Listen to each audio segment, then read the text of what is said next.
அனைவருக்கும் வணக்கம் மாணவர்களே.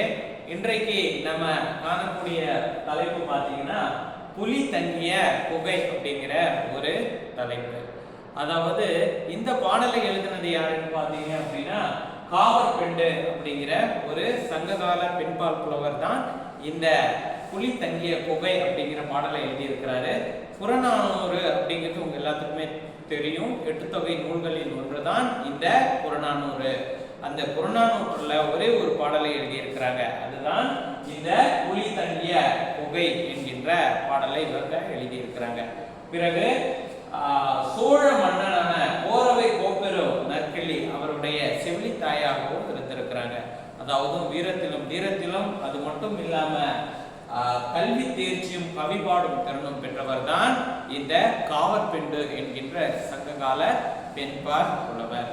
அதாவது புலி தங்கிய குகை, அதாவது புலி அப்படின்னாலே இப்ப காட்டுக்கு ராஜா, அதாவது சிங்கம் அப்படின்னு சொல்லுவோம். ஆனா உண்மையிலாலுமே பாத்தீங்க அப்படின்னா சிங்கமானது காட்டிலே வாழாது, அடர்ந்த காட்டிலே வாழாது, சமவெளி பகுதிகளில் மட்டுமே தான் வாழும். அதுக்கு ஆப்போசிட்டா தான் புலிதான் வந்து பாத்தீங்கன்னா அடர்ந்த காடுகளில் இருக்கும். அதுவும் அதற்கு ஒரு தனியான ஒரு விளக்கமே கொடுக்கலாம். புலி வந்து சிங்கத்தை விடவும் திறன் வாய்ந்த ஒரு விலங்காக இருக்கிறது.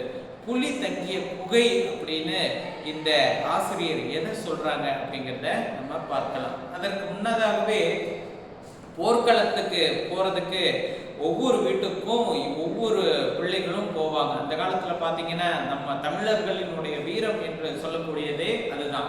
இப்ப தற்காலத்துல கூட பாத்தீங்க அப்படின்னா திண்டுக்கல் பகுதியில் ஒரு கிராமத்துல நாட்டிற்கு ஒரு வீட்டுல ஒருத்தனாச்சும் இராணுவத்துல எல்லாமே இருக்கவே மாட்டாங்க. அது போன்ற ஒரு கிராமமே தற்காலத்துல இருக்கு.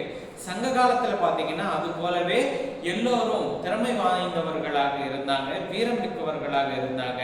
அது போன்ற ஒரு பிள்ளையினுடைய பெருமையை ஒரு தாய் எப்படி சொல்றாங்க அப்படிங்கிறத நம்ம இந்த பாடல் மூலமாக நம்ம பார்க்க போறோம். சிற்றில் நற்றூன் பற்றி நின் மகன் யாண்டு உள்ளனோ என வினவுதி என் மகன் யாண்டு உளன் ஆயினும் அறியேன் ஓரும் புலி சேர்ந்து போகிய கல் அலை போல ஈன்ற வயிறோ இதுவே தூன்றவன் மாதோ போர்க்களத்தானே அப்படிங்கிற ஒரு அருமையான பாடல் வரிகளை கொடுத்திருக்கிறாங்க. அதாவது ஒரு பெண் வந்து அதாவது உங்களுடைய மகன் எங்கே அப்படின்னு கேட்கிறாங்க. சரியா? ஆக எதுவுமே தெரியாதவள் போல என் மகன் எங்கே என்று கேட்கிறாயே. ஒரு அழகிய தூணை பற்றி கொண்ட அந்த பெண்ணே, மகன் எங்கே என்று கேட்கிறாயே. என் மகன் எங்கே இருக்கான் என எனக்கு தெரியவில்லை. சரியா? ஆனால் என் மகன் இங்கே இல்லை. அவனை பெற்றெடுத்த வயிறு, அந்த தாயினுடைய வயிறை எப்படி சொல்றாங்கன்னா புலி தங்கிய குகை அப்படின்னு சொல்றாங்க. சரியா?